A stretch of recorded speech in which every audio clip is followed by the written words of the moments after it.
সাবেক তিনবারের প্রধানমন্ত্রী দেশনেত্রী বিএনপির চেয়ারপারসন বেগম জিয়া দেশে ফিরলেন। আর এই উপলক্ষে আজকে ঢাকার বিভিন্ন সড়কে তীব্র যানজটের সৃষ্টি হয়েছে।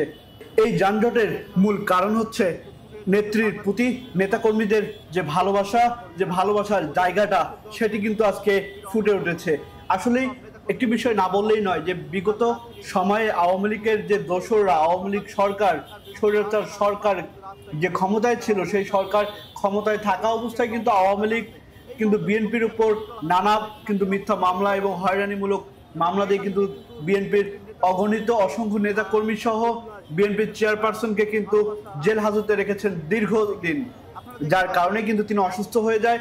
এবং স্বৈরাচার সরকারের পতনের পর আসলে বিএনপি চেয়ারপারসন উন্নত চিকিৎসার জন্য লন্ডনে যায় তার ছেলে জনাব তারেকুর রহমানের কাছে, এবং সেখান থেকে বেশ কিছুদিন চিকিৎসা নেওয়ার পরে কিন্তু আজকে দেশে ফিরলেন। আর দেশে ফেরার খুশিতে উচ্ছ্বাসিত হয়ে কিন্তু নেতাকর্মীরা তাকে কিন্তু শুভেচ্ছা জানাতে কিন্তু এয়ারপোর্ট থেকে তাদেরকে স্বাগত জানাতে কিন্তু দেশে ফিরেছেন।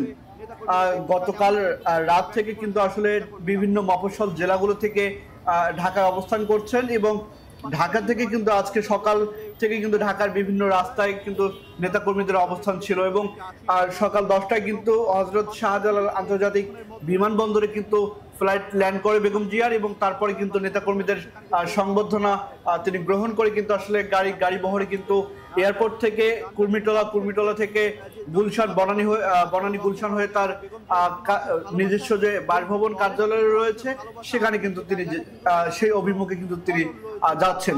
এই মুহূর্তে আপনারা দেখতে পাচ্ছেন যে রাস্তার দুধারে লক্ষ লক্ষ মানুষ, এবং এই যে মানুষের যে একটা ভালোবাসা, মানুষের যে চাহিদার জায়গা। আর আমরা অনেকের সাথে কথা বলেছি, তারা আমাদেরকে যেমনটি জানিয়েছেন যে বেগম জিয়াকে এক নজর দেখার জন্য কিন্তু অনেকেই আজকে এই যে রাস্তায় এসে অবস্থান নিয়েছে। এবং পাশাপাশি একটি বিষয় যদি বলে রাখা যায় যে সাবেক যে তিনবারের প্রধানমন্ত্রী বেগম জিয়া, পাশাপাশি বিএনপির চেয়ারপারসন, একটা দলের চেয়ারপারসন, ওনাকে প্রোটোকল দেওয়ার জন্য বিভিন্ন আইন শৃঙ্খলা বাহিনীর সদস্যরাও কিন্তু মোতায়েন করা হয়েছে রাস্তায় যথেষ্ট পরিমাণ, যার কারণে কিন্তু এই যে তীব্র যানজট এবং এই যে পিছনে যে গাড়িগুলো দেখতে পাচ্ছেন, একটা মানুষের একটা ছোটখাটো ভোগান্তি তো হয়েছেই, এটা তো বলার অপেক্ষা রাখে না। তবে বেগম জিয়াকে এই ভোগান্তি কিন্তু বেগম জিয়া সুস্থ হয়ে দেশে ফেরার থেকেও কিন্তু কম, অনেক বেশি খুশি কিন্তু নেতাকর্মীরা।